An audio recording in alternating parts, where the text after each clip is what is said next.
Bismillahirrahmanirrahim. Assalamualaikum warahmatullahi wabarakatuh.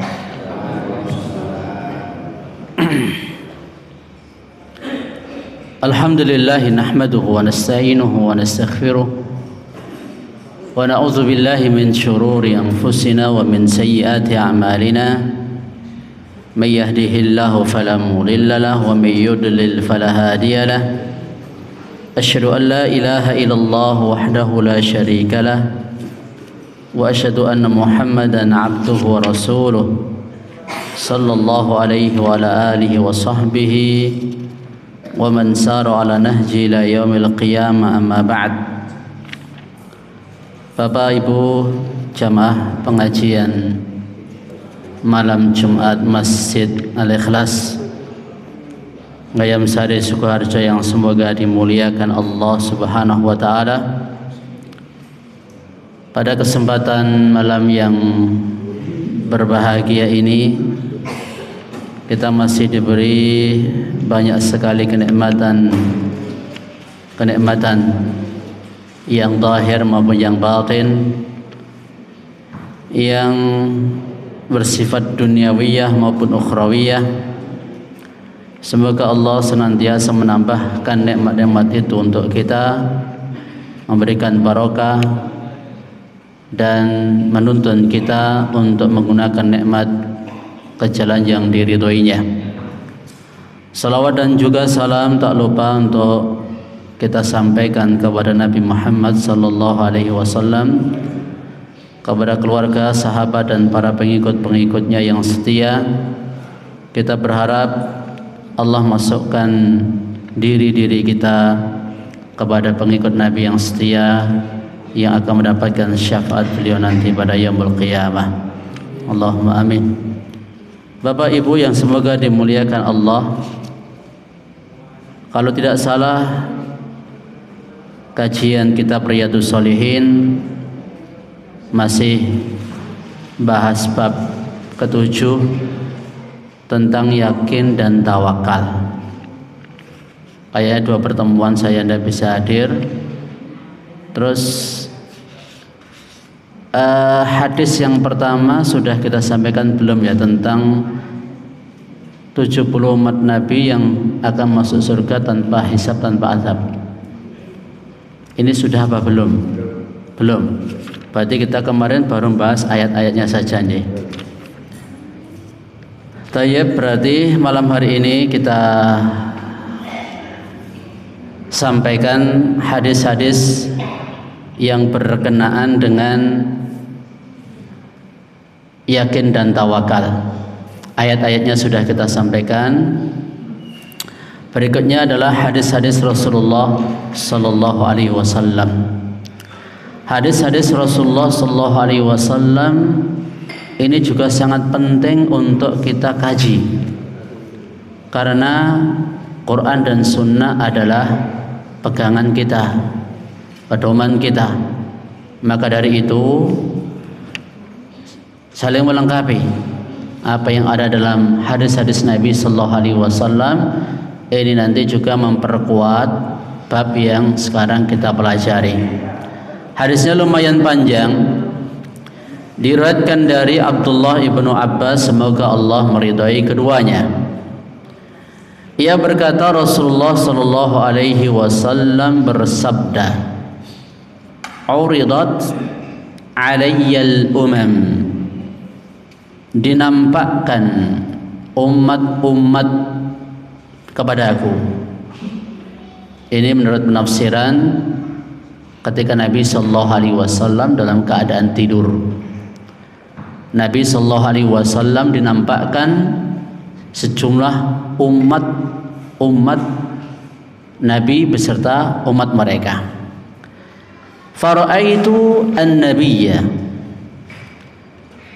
Lalu aku melihat seorang nabi, wa ma'ahu ruhaid, yang disertai bersamanya beberapa orang, hitungan antara 3 sampai 9 orang pengikutnya Nabi ini, yang dilihat oleh Nabi alaihi salatu wassalam. Intinya kurang dari 10. Kemudian wan nabiyya wa ma'ahu ar-rajul war-rajulani. Ada pula yang dilihat oleh Nabi alaihi salatu wassalam, Nabi bersama satu orang dan Nabi bersama 2 orang pengikut saja. Masya Allah. Kemudian wan nabiyya laisa ma'ahu ahadun. Ada pula Nabi melihat seorang Nabi tidak punya pengikut sama sekali, tidak ada satu pun yang menyertai dia. Id rufi'a li sawadun 'azimun, tiba-tiba dinampakkan kepada aku sawadun 'azim, yaitu sejumlah manusia yang sangat banyak. Saking banyaknya kelihatan dari jauh itu hitam-hitam gitu loh. Ya. Terus fadhannantu annahum ummati. Aku mengira mereka itu umatku. Faqila li, dikatakan kepadaku, hadza Musa wa qaumuhu. Ini adalah Nabi Musa bersama kaumnya. Walakin unzur ila al-ufuq. Tapi kamu lihat ke ufuk. Fanadhartu fa idza sawadun 'azimun. Aku melihat sekumpulan orang yang lebih banyak daripada kaumnya Nabi Musa alaihi salatu wassalam. Faqila li, dikatakan kepadaku, undur ilal ufuq al-akhar fa idza sawadun 'azimun. Lihat di ufuk yang lain. Dilihat juga oleh Nabi sallallahu alaihi wasallam sejumlah manusia yang banyak sekali. Faqila li, dikatakan kepadaku, hadhihi ummatuk. Ini adalah umatmu. Wa ma'ahum 70,000 yadkhuluna al-jannah bighairi hisab wal 'adzab. Bersama mereka dari umat Nabi sallallahu alaihi wasallam itu ada 70.000 orang yang akan masuk surga tanpa melalui proses hisab dan tanpa azab, langsung masuk surga. Thumma nahada, kemudian Nabi bangkit. Fadakhala manzilahu, lalu Nabi masuk rumahnya. Fakhadun nasu fi ulaika alladzina yadkhuluna al-jannah bila hisab wala adzab. Maka orang-orang pun memperbincangkan, mengobrolkan tentang mereka yang akan masuk surga tanpa lewat hisab dan tanpa diazab terlebih dahulu. Siapa mereka gerangan? Faqala ba'duhum, sebagian berpendapat, fala'allahumul ladzina sahibu Rasulullah sallallahu alaihi wasallam. Barangkali mereka adalah orang-orang yang menjadi sahabat Rasulullah sallallahu alaihi wasallam. Wa qala ba'duhum, sebagian yang lain berpendapat, fala'allahumul ladzina wulidu fil Islam. Barangkali mereka adalah orang-orang yang terlahir dalam keadaan Islam. Falam yusyriku billahi syai'an. Mereka tidak mempersekutukan sesuatu pun dengan Allah Subhanahu wa taala. Wa dzakaru asya', mereka menyebutkan banyak hal selain dari beberapa pendapat ini, masih ada pendapat-pendapat yang lain. Fa kharaja alaihim Rasulullah sallallahu alaihi wasallam. Maka Rasulullah keluar menemui mereka.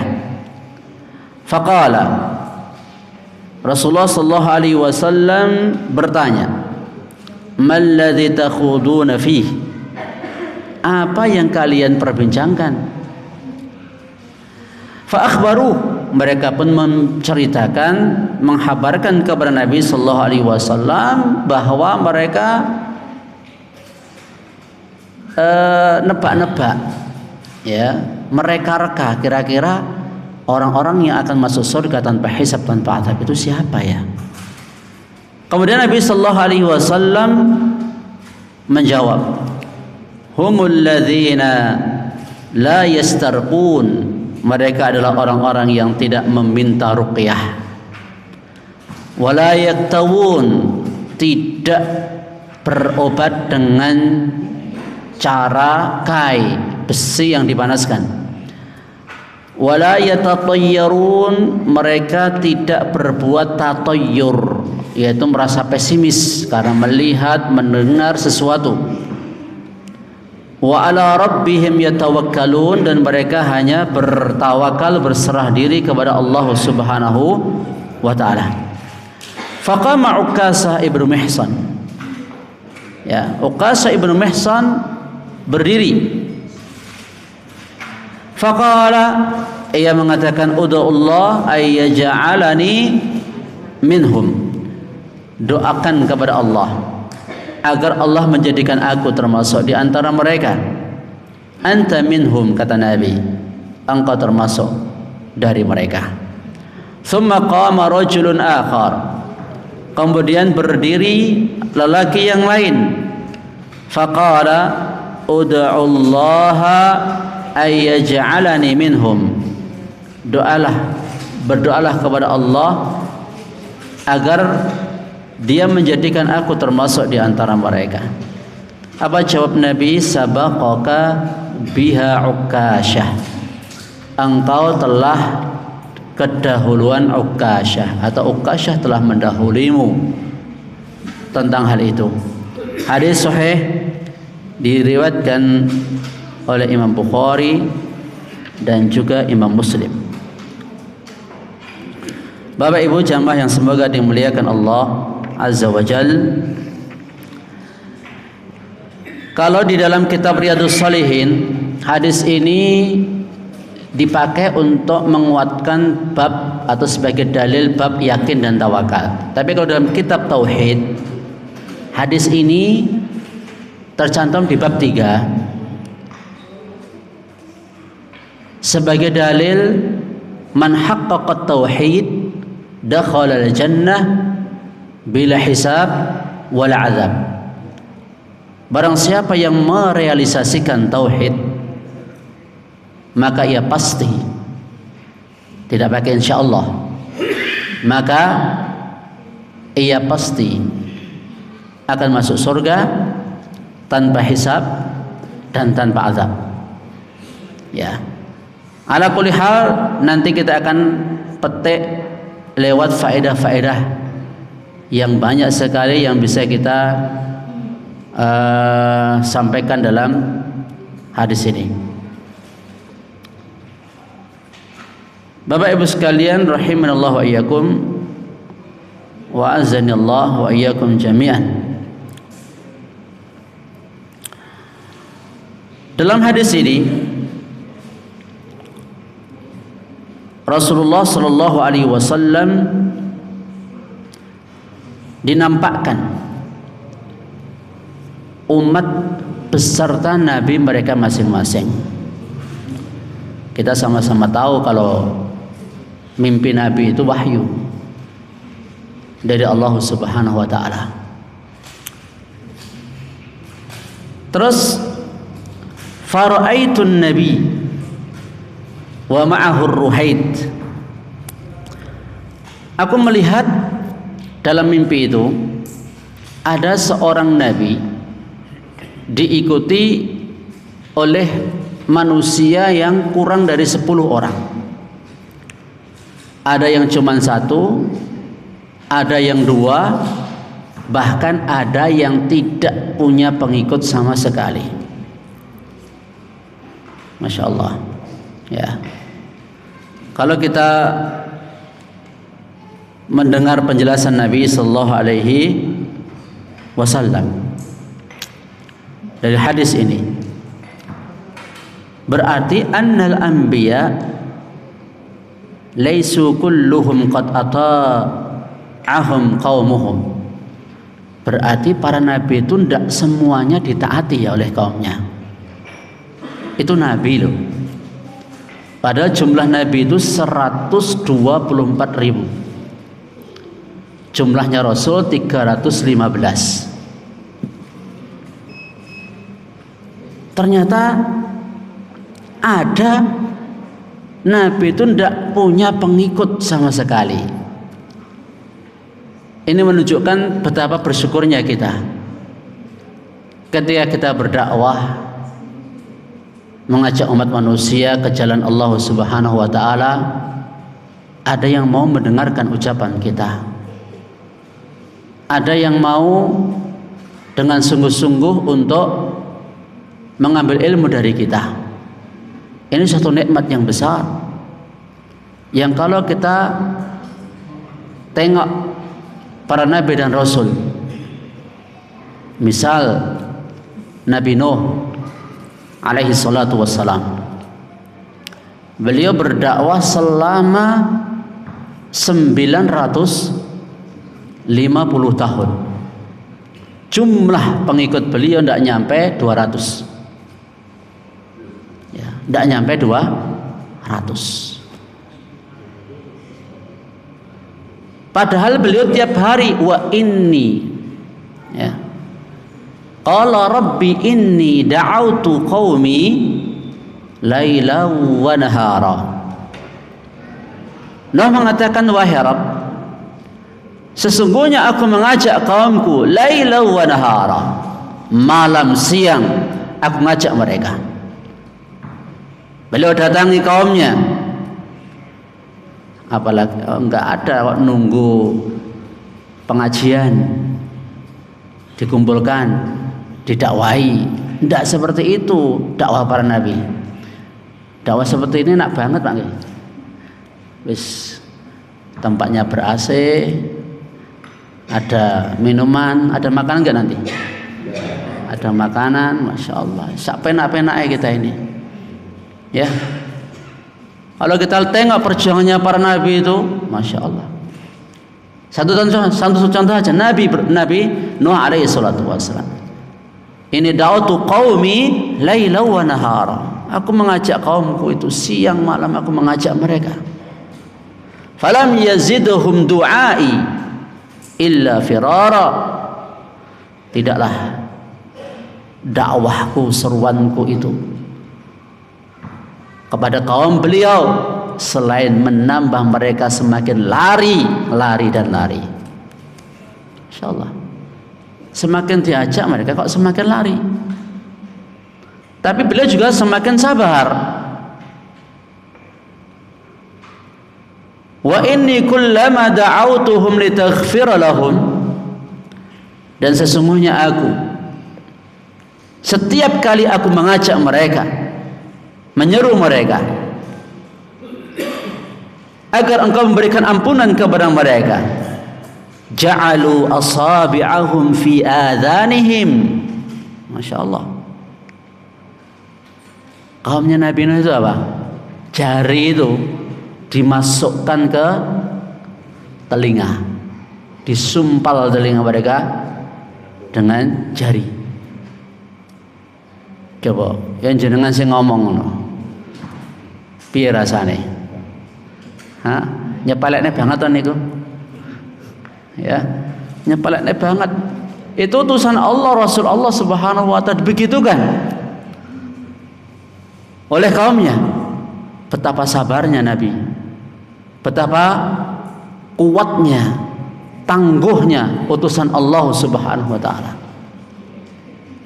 Wastaghshaw thiyabahum, bajunya itu digunakan untuk menutup muka mereka. Wa asarru wastakbaru istikbara, mereka tetap keras kepala dan sombong, tidak mau menerima dakwahnya Nuh alaihi salatu wassalam. Seandainya kita Bapak Ibu sekalian menghadapi kaum yang kayak begini, jenengan kuat pirang dino? Menghadapi kaum yang seperti ini, mungkin tidak kuat hati kita itu, pedih, perih rasanya, ya betul. Ya.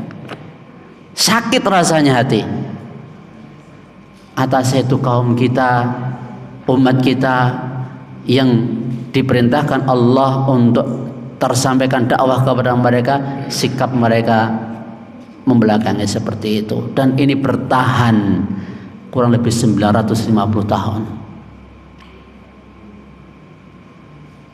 Maka Nabi Nuh alaihi wasallam berdoa, qala rabbi la tadhar 'alal ardi minal kafirina dayyara.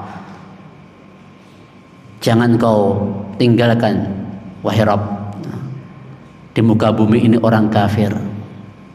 Ya. Jangan kau tinggalkan, jangan kau biarkan di muka bumi ini ada orang kafir. Fa innaka in tadharhum yudillu ibadak. Sebab kalau kau biarkan mereka hidup di muka bumi, mereka itu akan menyesatkan hamba-hambamu. Wala yalidu illa fajiran kafara. Dan mereka tidaklah akan melahirkan anak keturunan kecuali para pendosa dan orang-orang kafir. Maka beliau berdoa kepada Allah, Allah ijabahi. Langit menurunkan hujan, bumi pun juga mencurahkan air. Ketemu dari langit dari bumi, gunung pun ikut tenggelam. Ini kalau kita bicara bagaimana kesabaran para nabi, para rasul, utusan Allah Subhanahu wa taala, ya, maka mengingatkan kita untuk selalu mensyukuri nikmat, ya, kepada Allah Subhanahu wa taala. Kita hidup di lingkungan Islam, di tempat yang alhamdulillah masyarakat menyambut dakwah kita. Alhamdulillah kaum muslimin mereka semangat menuntut ilmu. Alhamdulillah, alhamdulillah. Ya. Saya pernah ada di Halmahera. Untuk mengadakan kajian kayak begini nggak bisa, susah. Ya, susah. Harus kita tuh datang ke rumah-rumah, ngajak ngobrol mereka, ngajak dialog mereka. Sistem dakwahnya nggak sama seperti di sini. Maka ketika itu kita sangat ingat sekali hidup di Jawa itu nikmatnya hidup dengan sunnah, ya, nikmatnya hidup dengan sunnah. Tapi mudah-mudahan, ya, alhamdulillah sekarang di berbagai penjuru negeri kita, alhamdulillah min fadlillah, kaum muslimin mereka sudah tergugah semangatnya, masjid-masjid sudah mulai ramai, ya, dipenuhi oleh kaum muslimin, pengajian-pengajian juga ramai. Ini sesuatu yang menyejukkan hati, dan semoga ini sebagai tanda keikhlasan kita semuanya dalam beribadah kepada Allah Subhanahu wa taala. Bapak Ibu sekalian rahimanallah wa iyyakum, wa azanillahu wa iyyakum jami'an. Terus selanjutnya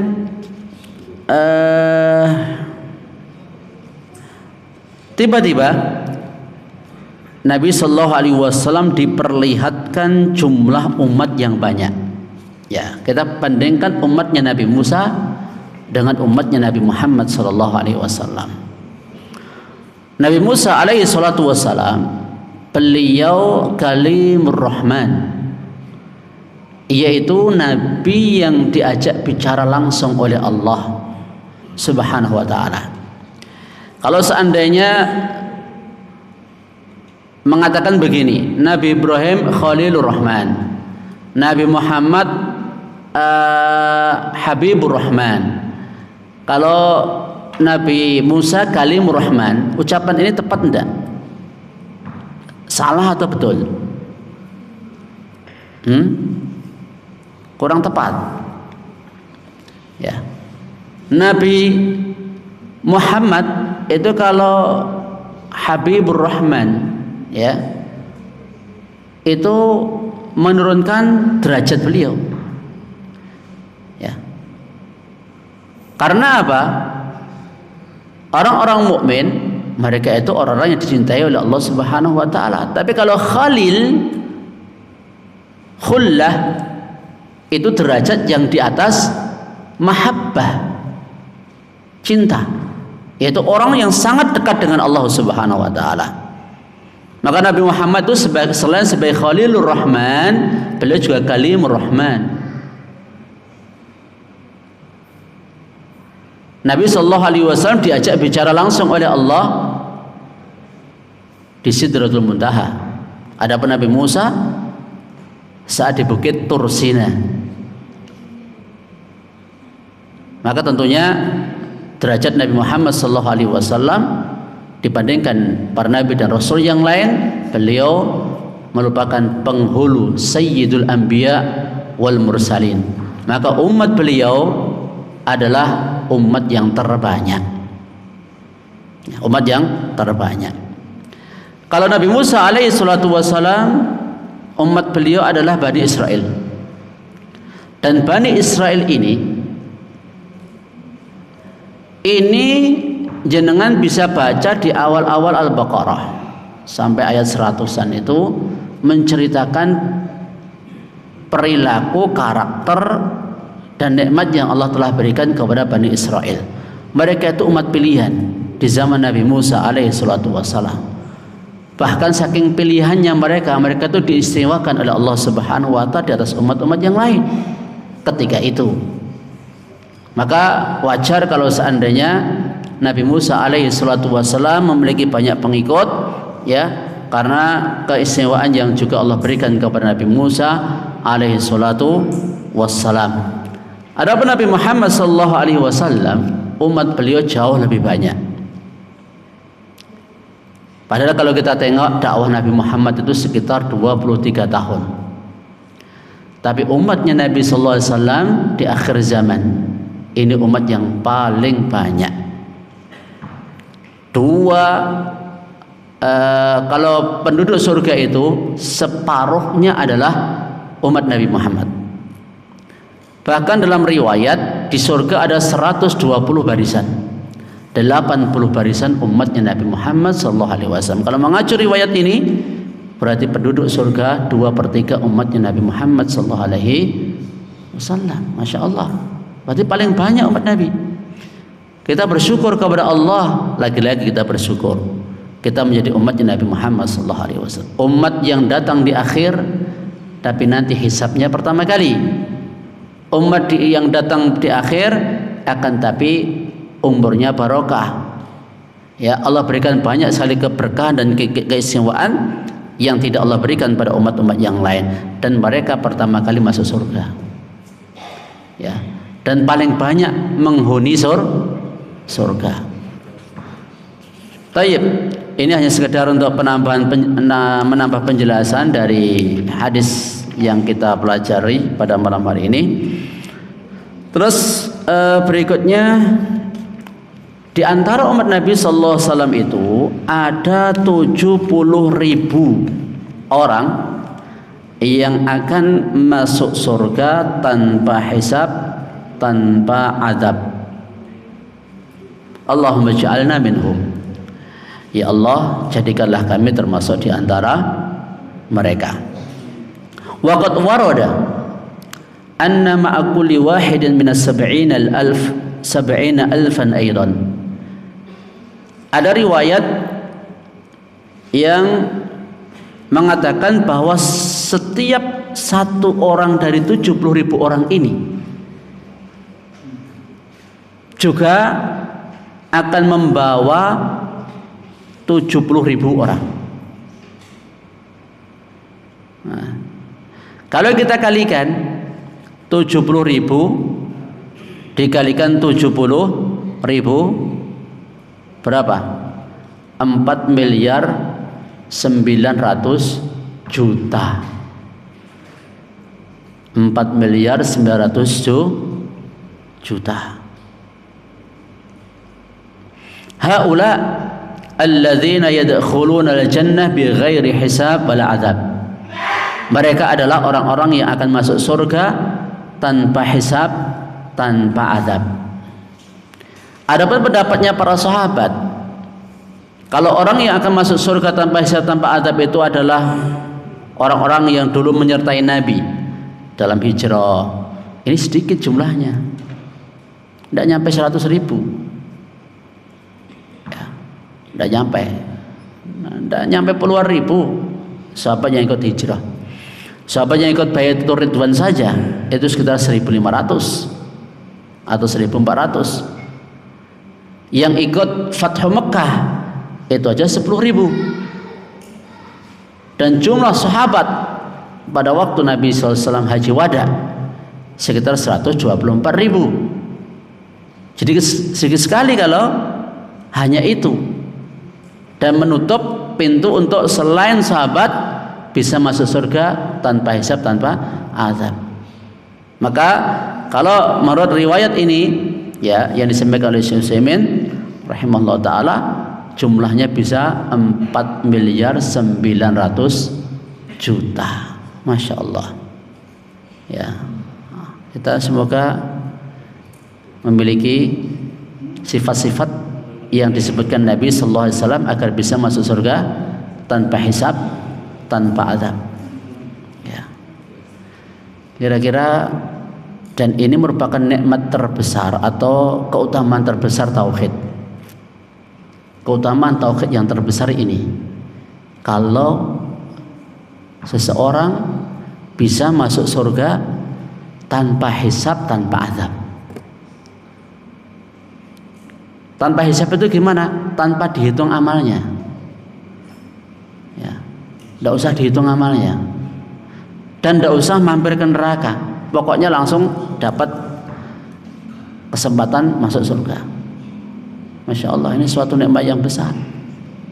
Ya, kalau dihisab kan, ya namanya amal kita dihitung kok, yang baik yang buruk dihitung, siapa yang tidak takut? Jenengan bisa diaudit, ya, diaudit itu takut enggak? Takut kita, ya, apalagi kalau kita sudah sebelum diaudit sudah tahu, wah kita ini banyak salah, kita ini banyak dosa, kita ini banyak kesalahan, kita sudah takut itu. Apalagi banyak yang sudah kita lupakan. Coba jenengan bayangkan, ya, kita semenjak balik, misalnya umur 15 tahun lah, taruhlah umur 15 tahun sampai sekarang 60 tahun. Berapa tahun itu? 45 tahun.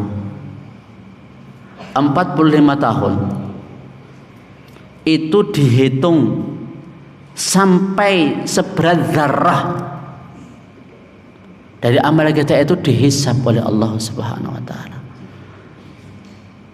Tidak usah repot-repot, ya. Kemarin sudah pernah kita contohkan, ya. Jenengan misalnya hidup selama 1 pekan kemawon, jenengan itu di CCTV, rasa CCTV hati, di CCTV anggota badan jenengan, gerak-gerik semua tingkah laku jenengan, semua pergerakan, semua perbuatan jenengan di CCTV 24 jam dalam sehari. Itu selama 1 pekan. Ya, kalau tindakan-tindakan jenengan nanti benar, ya dapat hadiah. Kalau salah, ya dapat hukuman. Jenengan kesel mboten? 24 jam dalam sehari selama 1 pekan mawon. Akan merasakan capek enggak? Capek. Nah, susah kita, karena apa? Semua terekam, ya, semua terekam, semua tercatat. Itu baru 1 pekan. Lah bagaimana kalau 45 tahun? Kalau umurnya 60, 45 tahun, semua itu terekam semua itu, ya, detail. Lawang Nabi SAW cerita, saat Nabi SAW keluar bersama Abu Bakar, Umar, mereka keluar dalam keadaan lapar, terus mampir pada sahabat Ansar, dikasih makan oleh mereka, oleh sahabat Ansar ini. Terus setelah kenyang, Nabi ingatkan kepada Abu Bakar dan Umar, nikmat ini nanti akan ditanya pada yaumul qiyamah. Thumma la tus'alunna yawma idzin anin na'im. Kemudian kamu pasti akan ditanya pada hari itu nikmat yang Allah berikan kepada kalian. Nikmat tadinya keluar lapar, pulang dalam keadaan kenyang aja ditanya kok. Masya Allah. Lah alangkah nikmatnya, alangkah senangnya kalau di akhirat kita nggak dihisab, kita nggak diazab. Padahal hisab itu ada dua. Pertama hisab arad, yang kedua adalah niqash. Ya. Hisab arad ini hisabnya Allah untuk orang-orang mukmin. Allah Subhanahu wa taala menyendirikan hambanya yang mukmin. Jadi antara dia dengan Allah saja. Allah Subhanahu wa ta'ala tanya kepada dia, ata'rifu dzanba kada, ata'rifu dzanba kada, kau tahu dosamu ini, kau tahu dosamu itu. Allah buka kembali dosa-dosa yang dia kerjakan dulu sewaktu di dunia, tapi nggak diomong-omong ke karo wong liya, antara dia dengan Allah Subhanahu wa ta'ala. Itu hisab arad. Ya. Ya orang mukmin juga nggak bisa mengelak. Ya, wong tangan, kaki, semua anggota tubuhnya itu jadi saksi. Nggak bisa bohong, nggak bisa mengelak. Dia akui setiap kali Allah tanyakan kepada dia, ya dia tahu, dia akui itu, dia nggak mengingkari. Ya. Terus Allah Subhanahu wa ta'ala sampaikan, qad satartuha. Ya. Aku telah tutupi dosa-dosamu itu. Makanya sewaktu di dunia dosa-dosa kita itu jangan disebarluaskan, gitu. Yang jenengan tuh tidak dosa ki ampun disebarluaske. Lo mosok ora oleh to disebarluaske, ya boleh. Mosok wah semalam saya itu minum minuman keras sampai habis 2 botol misalnya. Tidak boleh seperti itu. Atau ketika saya dapat uang banyak, saya plesir ke sana, saya bermalam dengan seorang wanita gini. Malah diceritakan. Tidak boleh. Ya, sesuatu yang sudah Allah tutupi dari dosa-dosa kita jangan dibuka. Nanti akan Allah bukakan kepada makhluk malahan. Kalau perbuatan dosa kita malah kita umumkan, atau malah merasa bangga dengan dosa yang dikerjakan. Ya, berbuat dosa kok bangga. Ya, jadi PSK kok bangga, jadi bandar narkoba kok bangga. Ini orang-orang seperti ini malah keras itu nanti anunya, hisabnya kalau seperti itu. Kalau kiranya Allah telah tutupi kita, nggak dikasih tahu. Kalau kita misalnya dulu pernah berbuat dosa gini, nggak usah diberitahukan ke orang lain. Itu apa? Gitu loh. Masing-masing kita punya dosa nggak? Malu nggak kalau seandainya dikasih tahukan ke orang lain? Malu, jangan dikasih tahukan. Termasuk sama istri nggak perlu. Gitu loh, nggak perlu. Atau saling buka rapor merahnya itu nggak perlu. Ya, dah yang lalu biarkan berlalu, semoga Allah mengampuni. Tinggal kita menatap esok yang lebih baik lagi. Iya, seperti itu. Makanya ketika orang mukmin dia mengakui dosa-dosanya, Allah telah tutupi dan Allah ampuni pada hari ini. Masya Allah. Ya. Adapun kalau orang kafir, Nabi SAW katakan menuqisha uzziba. Siapa yang dihisab dengan cara niqash, dia pasti akan diazab. Ya, dia pasti akan diazab. Bagaimana hisab niqash itu? Allah Subhanahu wa ta'ala umumkan di hadapan makhluk, si fulan, ya, dosanya demikian. Dipampangkan keburukannya si fulan di hadapan makhluk yang lain. Kalau seperti ini hisabnya, pastikan adab. Nas'allahu al-afiyah. Semoga Allah menjaga kita semuanya. Terus sampai mana ini tadi? Jadi Bapak Ibu sekalian, seseorang kalau bisa masuk surga tanpa lewat hisab, tanpa lewat azab, ini suatu nikmat terbesar dan keutamaan tauhid yang paling besar, ya.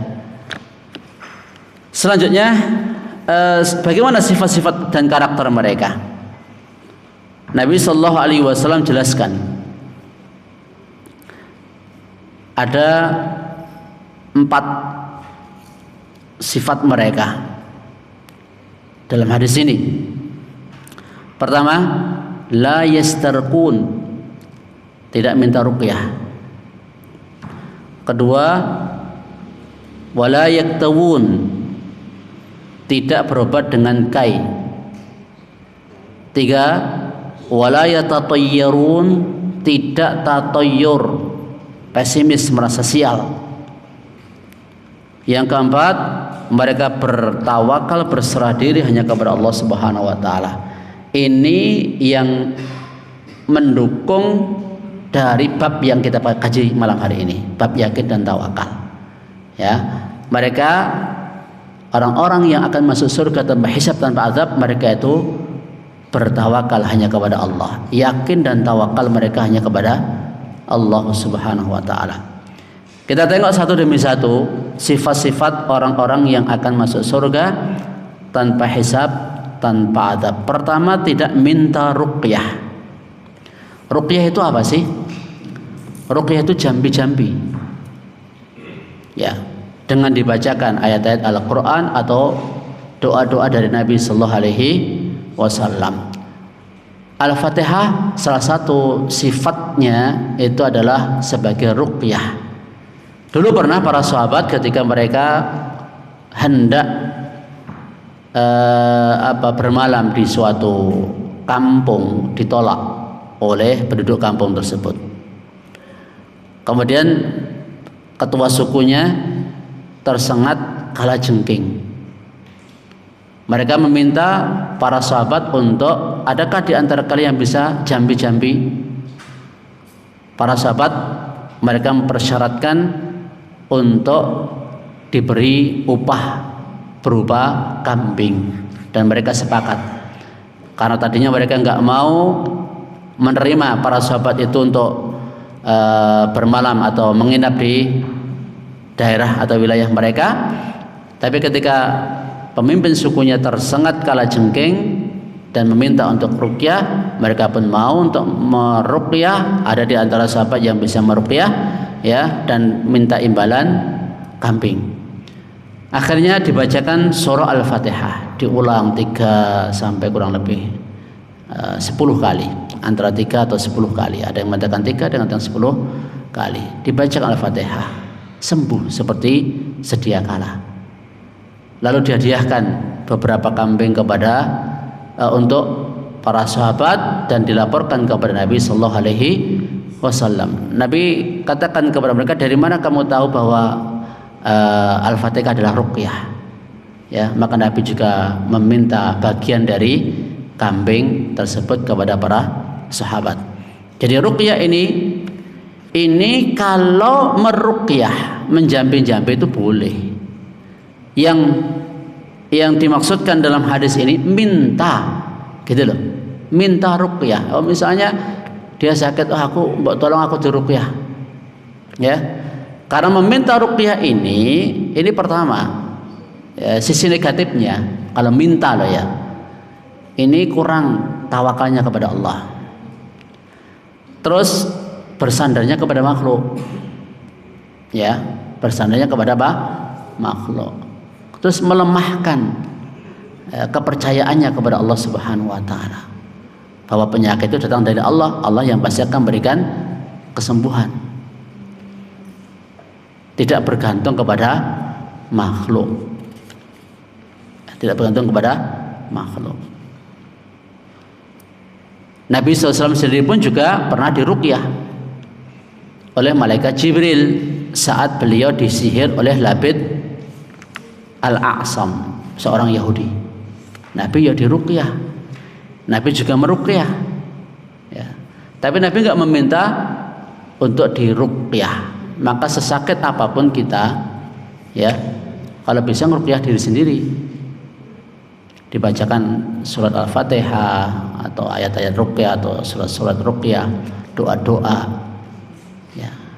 Itu kalau ada tubuh yang sakit atau lain sebagainya. Ini yang pertama, jelas sifat orang-orang yang akan masuk surga tanpa hisab, tanpa adab, mereka tidak minta ruqyah. Nah, gimana Ustaz, dulu saya pernah minta ruqyah itu, ya sudah, sudah, gitu. Sudah pernah minta ruqyah, ya sudah, Allah yang nanti akan menentukan apakah dia berhak masuk surga tanpa hisab atau tanpa adab atau bagaimana, itu Allah yang Maha tahu. Kita hanya sampaikan sifat-sifatnya, ya. Kalau jenengan misalnya selama ini tidak pernah minta ruqyah, ya sampai nanti jangan minta ruqyah. Ruqyah sendiri, ya, ruqyah sendiri. Yang kedua, wala yaktawun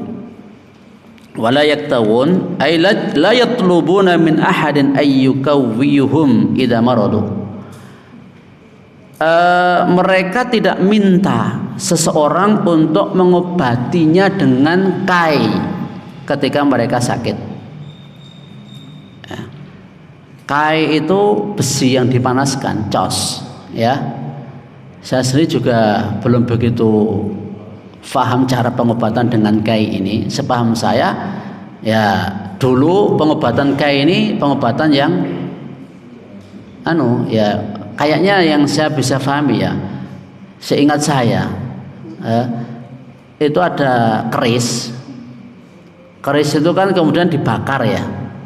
Saya lupa ingat ketika itu, saya masih kecil itu, ketika ada orang dicokot ulo, gitu, ada kiai dia manasi keris, kemudian mbuh carane piye di nggonambani apa itu bagian yang kena bisa itu. Jangan pernah lihat itu, pernah dengar. Saya lamuk waktu saya masih kecil ada orang yang seperti itu, pakai keris gitu loh. Keris ini kan besi tadi ini, ya, besi dipanaskan, ya, dipanaskan. Ya, kalau orang-orang dulu mereka pengobatannya salah satunya dengan kayak ini. Apakah seperti itu? Wallahu taala alam, ya. Yang saya pahami pokoknya kalau besi dipanaskan, ya, gambarannya yang setahu saya itu. Atau ada cara yang lain yang dulu dipakai, wallahu taala a'lam. Yang jelas tidak berobat dengan cara seperti itu meskipun mujarab.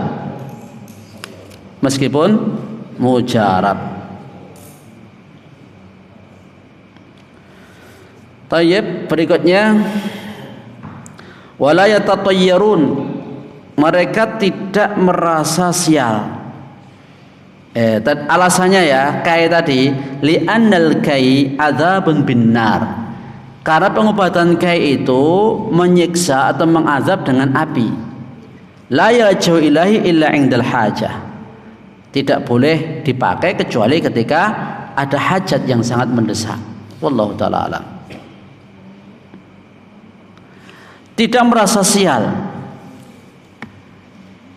entah karena melihat sesuatu atau mendengar sesuatu, atau karena melihat orang yang terkena penyakit lepra misalnya. Orang-orang Arab dahulu, orang-orang Arab jahiliyah, mereka itu sukanya pesimis. Mereka segala sesuatu itu pakai sarana gitu loh untuk menentukan nasib itu loh. Contoh, ketika mereka itu mau berbuat sesuatu atau mau safar atau mau apa, mereka terbangkan burung, ya. Yang mabure nganan pertanda baik, kalau maburnya ngiri pertanda buruk. Tidak jadi mereka lakukan. Napa, Pak? Napa? Kucing, nabrak kucing. Kaitannya kucing kalau takdir napa? Ndak ada toh. Berarti kalau nabrak kucing, wah, makanya memang pesimis ketika ada seorang yang nabrak kucing itu takut banget ya. Sampai mati misalnya. Ndak, ya, itu termasuk tatayur. Ya. Dan tatayur ini tidak cuman kalau dulu pakai burung ya. Ya. Tapi bisa burung atau hari atau bulan atau yang lain. Dulu orang-orang Arab mereka tatayur dengan bulan Syawal. Maksudnya mereka merasa sial kalau di bulan Syawal. Makanya orang-orang Arab jahiliyah dahulu pantangan untuk menikah pada bulan Syawal. Lah kalau orang Jawa Syuro, Muharram, ini namanya tatayur. Ya, tidak ada kaitan antara menikah di bulan Muharram atau di bulan Syuro dengan musibah atau dengan apa. Ya, katanya itu nyaingi Nyi Roro Kidul loh. Katanya. Nah ini kan tatayur ini. Ya. Kalau punya sifat-sifat seperti ini nggak akan masuk surga tanpa hisab, tanpa azab ini. Bahkan bisa aja masuk neraka. Kalau tasya'um seperti ini, pesimis ya, atau merasa sial dengan hari tertentu atau bulan tertentu, malam Jumat Kliwon. Ya, merasa sial dengan malam Jumat Kliwon. Merasa sial melihat gagak atau lain sebagainya. Ya, dahulu Nabi Shallallahu Alaihi Wasallam menikah dengan Aisyah itu di bulan Syawal untuk menepis tatayur bahwa bulan Syawal adalah bulan yang sial. Mereka dahulu juga merasa sial dengan hari Rebu. Hari Rebu itu hari sial. Kalau sebagian masyarakat hari sial itu hari apa? Atau malam tertentu nggih? Terus atau merasa sial karena melihat wajah yang tidak menyenangkan ketika dia baru buka toko, wong yang muncul kok gembel, orang buta atau apa, wah sial dino iki misalnya ya. Nah, seperti ini adalah tatayur dan ini termasuk syirik asghar. Wa tasya'um kama annahu syirkun asghar. Merasa sial dengan melihat mendengar sesuatu tadi itu termasuk syirkun asghar. Ya. Dia akan merasa tersakiti setiap kali melihat sesuatu. Tapi kalau orang itu bersandar hanya kepada Allah Subhanahu wa taala dan meninggalkan khurafat-khurafat seperti ini, ya hatinya bersih, hidupnya lego. Ada orang ya belum lama itu lapor ke saya, matanya itu kan nggak bisa kedep ya, dia katanya mecoi kayu di mana itu, nah, di kebun gitu loh, mecoi kayu di kebun, terus kok akhirnya matanya nggak bisa kedep. Ya persepsinya lah macam-macam lah itu. Wah, ini kena opo iki, opo? Kena apa? Sambet. Nah, ya ngantek digoreng dukun barang, ngantek digo nyanti-nyanti. Ya. Akhirnya saya bawa dia ke tukang pijet biar dipijeti, biar barangkali ada saraf-saraf yang kenceng misalnya. Ya alhamdulillah dia bisa kedep terus. Ya. Jadi seringkali orang itu mikirnya itu neng khurafat sih gitu loh. Segala sesuatu itu mikirnya khurafat, dididik khurafat. Emang sudah terbiasa kita itu dengan budaya khurafat itu. Ya. Maka hendaknya kita jaga tauhid kita, termasuk keyakinan kita kepada Allah, penyandaran diri kita, tawakal kita hanya kepada Allah Subhanahu wa taala. Wa ala rabbihim yatawakkalun, dan yang terakhir mereka hanya bertawakal kepada Allah Subhanahu wa taala, bersandar mereka hanya kepada Allah. May yatawakkal 'ala Allah fa huwa hasbuh, siapa yang berserah diri kepada Allah maka Allah pasti akan mencukupinya dari segala sesuatu. Ya, inilah 4 sifat yang akan menyebabkan seseorang masuk surga tanpa hisab, tanpa azab. Syaratnya gampang napa angel niki sifatnya? Itu adalah karunia yang Allah Subhanahu wa taala berikan kepada siapa yang Dia kehendaki. Ya, yang penting kita upayakan semaksimal mungkin memiliki 4 sifat ini. Ya. Tawakal kita kuatkan, keyakinan kepada Allah Subhanahu wa taala kita